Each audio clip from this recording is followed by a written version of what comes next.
दोस्तों आज के वीडियो एक बहुत बड़े और दुखदाई इंसिडेंट के बारे में।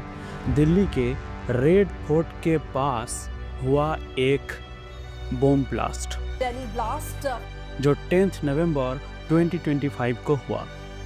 इस इंसिडेंट ने पूरे देश को हिला के रख दिया। तो चलिए डिटेल में जानते हैं क्या हुआ, कैसे हुआ और हमारे अथॉरिटीज़ का इन इन्वेस्टिगेशन कहाँ तक पहुँचा अब तक। दोस्तों असल में क्या हुआ था आपको पता है? 10 नवंबर शाम को लगभग 7 PM के आसपास दिल्ली के रेड फोर्ट के सामने मेट्रो स्टेशन के पास सुभाष मार्ग सिग्नल के नियर बाई रोड पे जब ट्रैफिक में पूरा रोड खचाखच भरा हुआ था, तभी एक Hyundai i20 कार में एक बहुत बड़े ब्लास्ट हुआ। In peak time of traffic के समय लोग अपने घर वापस जा रहा था। शाम के इस टाइम पर रोड पे बहुत ट्रैफिक होने की वजह से इस बम के फटने से लगभग 13 लोगों को मौत हुआ और 25 से ज़्यादा लोग अभी तक घायल है, हॉस्पिटल में एडमिट हुआ।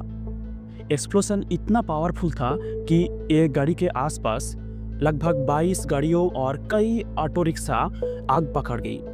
और अगर आप इस सीन का विजुअल देखोगे तो आपको सिर्फ shattered glass, twisted metal and जलती हुई गाड़ियाँ दिखेंगी।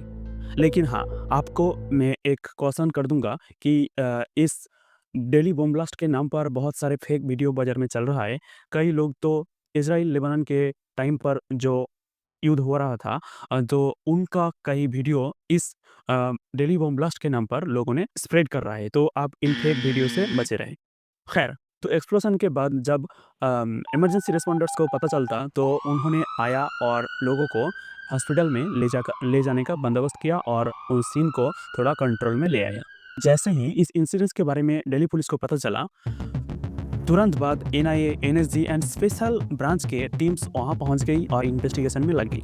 और इनिशियल इन्वेस्टिगेशन में पता चला कि ये ब्लास्ट एक Hyundai i20 कार में हुआ जो हरियाणा की सलमान के नाम पर रजिस्टर्ड थी। लेकिन सलमान इस कार को पुलवामा की डॉक्टर उमर मोहम्मद को सेल कर दिया था। ओनरशिप डॉक्यूमेंट जरूर इन्वेस्टिगेटर्स को कंफ्यूज कर दिया, लेकिन CCTV फुटेज से पता चला कि कल्प्रिट ब्लास्ट होने तक उस कार के पास ही रुका रहा। बॉम्ब की प्रिलिमिनरी फॉरेंसिक रिपोर्ट के हिसाब से ammonium nitrate fuel oil and detonator use किया गया था। हो सकता है मैनुअली ट्रिगर किया गया हो। और इस रिपोर्ट के बाद अब इन्वेस्टिगेटर्स इस मामले को टेररिज्म की एंगल से देख रहा है और इन्वेस्टिगेटिंग कर रहा है। दोस्तों इस बारे में मैं एक बात कह सकता हूँ आपको, अगर ये एक प्लान्ड टेररिज्म की अटैक हुआ, टेररिस्ट की अटैक हुआ, तो आप मान के चलिए ये एक बड़ा सिंबॉलिक अटैक था। क्योंकि कुछ दिन पहले ही दिल्ली की फरीदाबाद इलाका में लगभग 2500 से लगभग 2500 किलो से भी ज़्यादा एमोनियम नाइट्रेट मिला हमारे जांच एजेंसी को, और उसके कुछ दिन बाद ही ये घटना घटा। तो आप मान के चलिए एक बड़ा प्लान हो सकता है।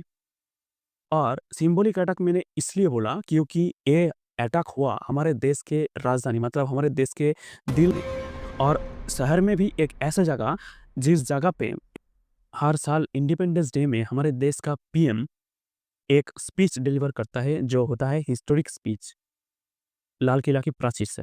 तो ऐसे जगह में एक ऐसे ब्लास्ट हुआ, मतलब ये एक सच में जियोपॉलिटिकल इशू बन के रहेगा। क्योंकि अगर इसमें आपको टेररिज्म की एंगल मिला तो फिर से कोई ऑपरेशन शुरू हो सकता है या फिर ट्रांस बॉर्डर ऑपरेशन शुरू हो सकता है, जो हमारे देश को और हमारे नेबर कंट्री को एक युद्ध में झोंक सकता है।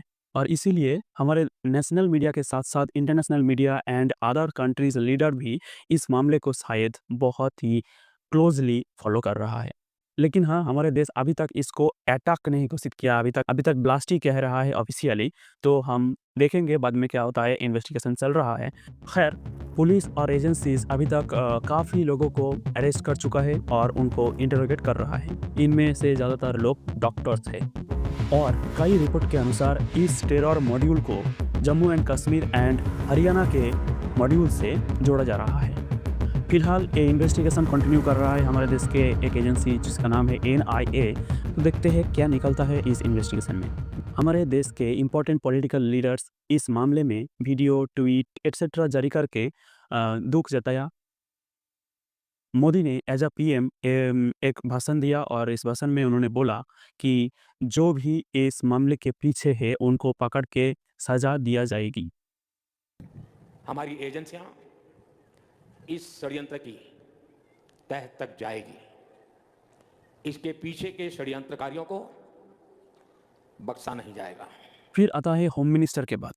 होम मिनिस्टर जिसके पास है पूरा इंटरनल सिक्योरिटी की responsibility, plus Delhi police home minister की अंडर ही आता है। लेकिन फिर भी होम मिनिस्टर इतना इरेस्पॉन्सिबल कैसे हो सकता है भाई? इस होम मिनिस्टर अमित शाह के टाइम पर कितने सारे टेरर अटैक हुआ आप सोचिए। और बार-बार इतना फेल्योर क्यों हो रहा है? हमारे इंटेलिजेंस एजेंसीज़, हमारे इंटरनल सिक्योरिटी कहाँ पर पहुँच गए हैं दोस्तों? फिलहाल इसके बारे में बाद में बात करता हूँ। तो home minister Amit Shah as a home minister उन्होंने साइट पर पहुंचा और हॉस्पिटल में जाकर जो लोग घायल हुआ उनके साथ मुलाकात की और इंसाफ की आश्वासन दिया। जापान, इजिप्ट, सिंगापुर जैसे कंट्रीज कंडोलेंसेस व्यक्त किया है और दिल्ली के सिटीजन के साथ अपना सॉलिडारिटी व्यक्त किया है। सिंगापुर जैसे कंट्री तो इस मामले को एक टेरर एंगल दे दिया अपना ट्वीट में। सिंगापुर से जो एम्बेसडर भारत में है उन्होंने एक ट्वीट किया और इस ट्वीट में उन्होंने साफ साफ इनको एक टेरर एंगल दे दिया। दोस्तों इस इंसिडेंट्स के बाद लोगों में डर के साथ साथ काफ़ी गुस्सा भी है, क्योंकि दिल्ली जैसे एक शहर जो हमारे देश की राजधानी है और वहाँ पर अलग-अलग देश की एम्बेसीज मौजूद है, वहाँ पर ऐसे इंसिडेंट्स कैसे हो सकता है? और अगर हो गया तो हमारे देश के इंटरनल सिक्योरिटी पर सवाल खड़े होता है और ये भी सवाल होता है कि आखिर हमारे देश के आम सिटीजन्स की सेफ्टी कितना है? सोशल मीडिया पर लोग अथॉरिटीज से जल्द जस्टिस की डिमांड कर रहे हैं। आज भी बहुत सारे सवाल हैं। क्या ये ब्लास्ट सच में कोई टेरर मॉड्यूल का हिस्सा था या कोई और मोटिव इसके पीछे? क्या हमारे इंटेलिजेंस एजेंसी इन जैसे इंसिडेंट्स को रोक नहीं सकता था? और सबसे इम्पोर्टेंट सवाल, आम जनता की सेफ्टी कैसे इंश्योर होगी? तो दोस्तों हमें उम्मीद है कि हमारे अथॉरिटीज़ इन कल्प्रिट को जल्द से जल्द पकड़कर विक्टिम के परिवारों को इंसाफ दिलाएगी। आप अपना ध्यान रखिए और अगर कोई सस्पिशियस एक्टिविटी देखे तो रिपोर्ट करें। अगर ये वीडियो आपको अच्छा लगा तो लाइक करें, शेयर करें और हमारे चैनल को सब्सक्राइब करें। तो मिलते हैं अगले नए वीडियो में, तब तक के लिए जय हिंद।